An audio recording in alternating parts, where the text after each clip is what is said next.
What is evil? Evil to me is a bad, bad feeling. It's doing something intentionally bad and feeling good about it. Evil represents all is bad in the world. I think that wherever there's good, there has to be evil. A hungry child is evil. Not the child, but the fact he has to go to bed hungry. I believe evil is just people that don't know right from wrong, and they just choose to be evil. Hitler wanted an Aryan race. That is not good, because in the process you have to wipe out everyone else. Genocides or mass killings we've seen, World War II under Hitler and Stalin, Saddam Hussein, those are all evil. There's no way that a world is just going to be full of good. Well, the simple answer to me, evil is sin. We're all born into sin, so our propensity for evil is just natural. Evil's here because it's supposed to be. It's part of the plan at the moment. Without the effect of God in our lives and the effect of balance and accountability, we will then pursue that which is natural to our nature. It wasn't the original plan, but it is now. Evil is just anything that's not seen by good by other people. In Taoism, the idea exists that all simply is. Good and evil both exist. No matter what, it has to be bad to have good, or else there wouldn't be no good. People look at good and the right and the narrow path as like hard and boring and not worth it. Satan became aware of himself and he was able to know right and wrong. He chose to do wrong. I think the devil is very smart and that he's made evil exciting.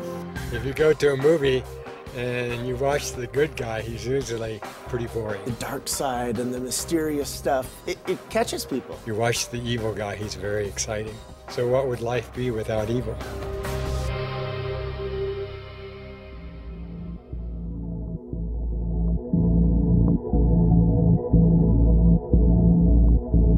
Three.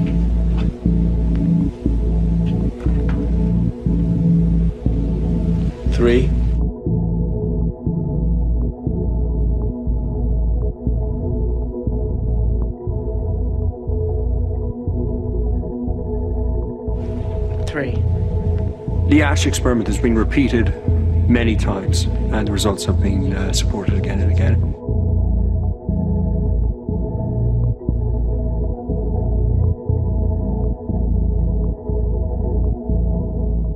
We will conform to the group. Again, we're very social creatures. We're very much aware of what the people around us think. We want to be liked. We don't want to be seen to rock the boat, so we will go along with the group. Even if we don't believe what people are saying, we'll still go along.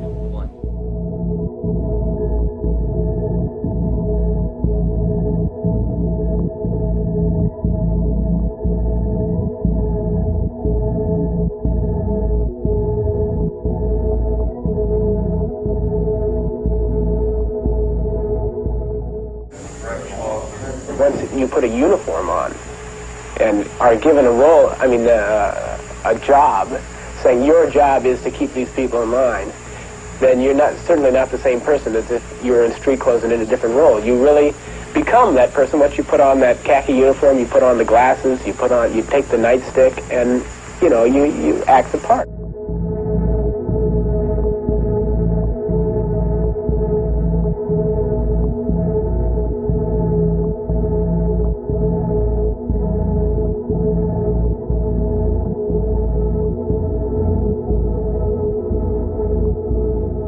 They lived in tiny cells 24 hours a day, cut off from their usual surroundings.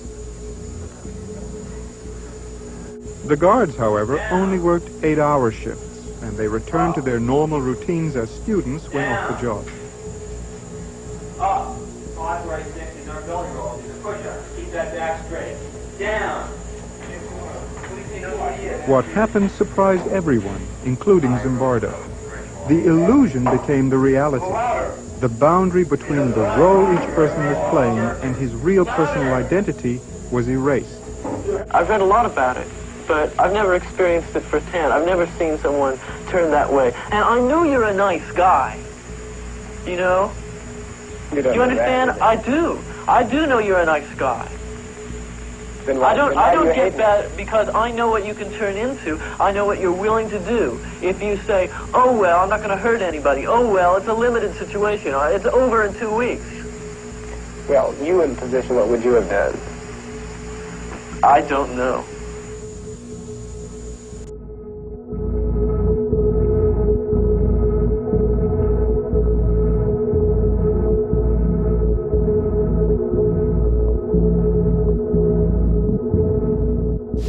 Please continue. 345 volts if you're still with me. I'm sorry. I can't do this, honestly. Can we stop this experiment? It was a reenactment of a powerful experiment conducted by Stanley Milgram in 1963 to look at how normal people can commit atrocious acts simply because they're following orders. They're introduced to an actor pretending to be another participant. You didn't come from the same room. After a brief introduction, our subjects are tricked into thinking they've chosen their role as teachers in the experiment. And if you could just tell me what your positions are. Learner. Learner and teacher. Learner. Our subjects observe the learner being instructed by the scientist, who is just another actor. This electrode is connected to a generator in the second room. Where we go with the teacher. Okay. Just make sure that we have a good contact with the skin so it doesn't cause any... The learner is told he's going to be asked a series of memory questions by the teacher.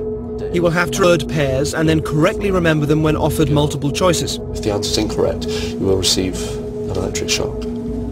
The teacher is then taken next door and shown the generator, which ranges from 15 volts all the way up to a lethal 450 volts. Our teachers are given the list of questions and told to increase the voltage each time the learner gets a question wrong. They are then given an example of a low voltage shock. And try and estimate in volts the amount of shock you feel you're getting. Okay. Oh, shit. Shoe horn. Steam. The point of this test is to see whether the teachers, our subjects, will call a stop to the experiment or continue to the point where they are administering seemingly lethal electric shocks to the victim simply because the scientist is telling them to. That's correct.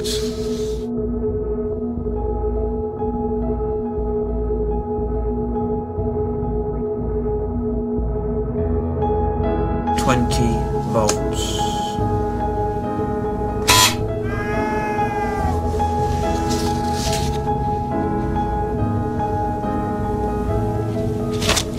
I don't think I want to do this anymore. If you could continue, please, teacher. There is? No, I don't think I'm going to do it anymore. The experiment requires you to continue. Yeah, even so, I don't think I'm going to do it anymore.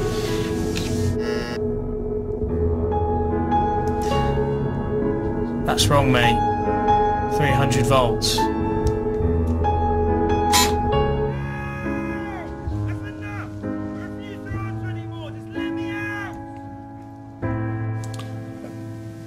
If the learner doesn't answer in a reasonable time, say 4 to 5 seconds, then you have to treat the answer as wrong and follow that procedure. Did you hear that, learner? Just any response, mate, come on. Wild guess. That's wrong, 240 volts.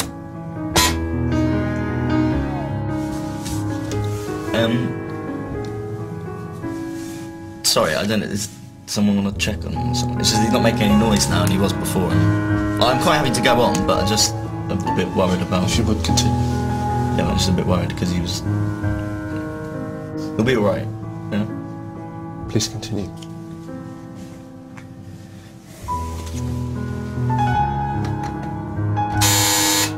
Okay, I think we'll discontinue the experiment.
you.